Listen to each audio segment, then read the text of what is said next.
મારા શેરીના કે ટ્યુશનમાં આવતી હતી ને, અમે છ મહિના પહેલા સિવિલ મેરેજ કર્યા આબુની કોર્ટમાં.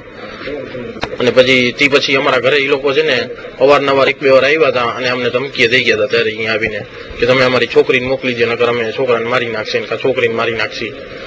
અને આજે આ બનાવ બન્યો ને એના 15 દિવસ પહેલા એ આવ્યા હતા એના મમ્મી, મારા સાસુ, કે છોકરીને અમે લઈ જાય છીએ એમ ફરવા, 2-3 કલાક પછી પાછી મૂકી જશે. જે તે વખતે મેં મોકલી હતી તેથી પાછી આવી ગઈ હતી. અને આજે ઘરે આવીને 2:30 વાગે, બપોરે 3:30 વાગે આવ્યા અને એમ કીધું કે સામા કાંઠે મારી દીકરીને ડ્રેસ બે લઈ દેવાના છે, મોકલો તમે એને, હું ડ્રેસ મૂકીને પછી પાછી મૂકી જઈશ. તો એના માટે મેં મારા ભાભીને ભેગા મોકલ્યા અને મારા ભાભી અડધી કલાક પોણી કલાક પછી ઘરે આવીને કીધું કે આમ નહીં આમ બનાવ બન્યો. મને કે ધક્કો મારીને 5-6 માણસો કે બોલેરોમાં એને લઈ ગયા.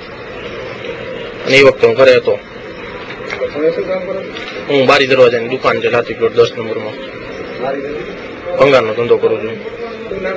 રિયાઝભાઈ રજાકભાઈ.